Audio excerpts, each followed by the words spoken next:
Sir ಇದು 2 ವರ್ಷ ಅನ್ನೋದಕ್ಕಿಂತ ಇಲ್ಲಿ ಸರ್ಕಾರ ನಡೆಸೋದೇ ಅಭದ್ರದಲ್ಲಿದೆ. ಯಾಕಂದ್ರೆ ಸರ್ಕಾರದ ದುಡ್ಡಿಲ್ಲ, ಮೇನ್ ಆಗಿ ಕಾಮಗಾರಿಗಳಿಗೆ ದುಡ್ಡು ಇರಲಿಲ್ಲ.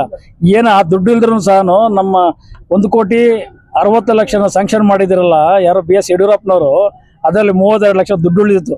ಆ ದುಡ್ಡನ್ನ ಹಾಕ್ಬಿಟ್ಟು ಈಗ ಇದು ಕೆಲಸ ಮಾಡ್ತಾ ಇರೋದು, ಈ ಕಾರ್ಯಕ್ರಮ ಮಾಡಿರೋದು ಇದಿರಲಿ. ಪಾಪ SR ವಿಶ್ವನಾಥಣ್ಣವರು ಇದಕ್ಕೆಲ್ಲ ಸಹಕಾರ ಕೊಟ್ಟು ಇನ್ನೂ ಅದಕ್ಕೆಲ್ಲ ಇದು ಮಾಡ್ಕೊಂಡು ವ್ಯವಸ್ಥಿತವಾಗಿ ಮಾಡಿರೋದು ಕಾರ್ಯಕ್ರಮನ. ಸರ್ಕಾರ ಏನೋ ₹1 ಕಾಸು ಕೊಟ್ಟಿಲ್ಲ ಇದಕ್ಕೆ. ಅರ್ಥ ಆಯ್ತಾ? ಇವತ್ತು ಖುಷಿ ಆಯ್ತಲ್ಲ, ಖುಷಿ ಆಯ್ತು. ಆಮೇಲೆ ಕಾರ್ಯಕ್ರಮ ಆಯ್ತು.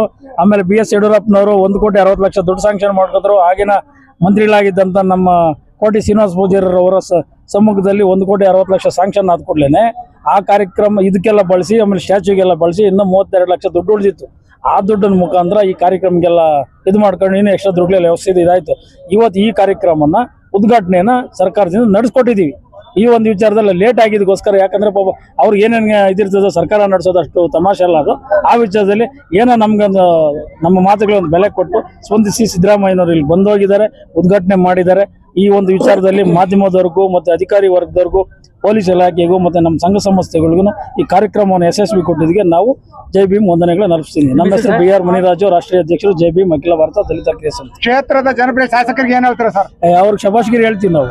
ಯಾಕಂದ್ರೆ ಪ್ರತಿಯೊಂದು ಈ ಕಾರ್ಯಕ್ರಮ ಆಗಕ್ಕೆ ನಾವು ಸ್ಟಾರ್ಟ್ ಮಾಡಿದಾಗಿನಿಂದ ಹಿಡ್ಕೊಂಡು ಕೊನೆ ಎಂಡ್ವರೆಗೂ ಅವರು ಪಾಪ ಬಹಳ ಶ್ರಮ ಪಟ್ಟು ಇಂಚಿಂಚು ಕೆಲಸ ಮಾಡ್ಕೊಂಡು ಪ್ರತಿಯೊಬ್ಬರಿಗೂ ಜವಾಬ್ದಾರಿ ಕೊಟ್ಟು ಅವ್ರ ಅಧ್ಯಕ್ಷತೆಯಲ್ಲಿ ಬಹಳ ಕಾರ್ಯಕ್ರಮ ಯಶಸ್ವಿ ಮಾಡಿಸ್ಕೊಟ್ಟವ್ರೆ.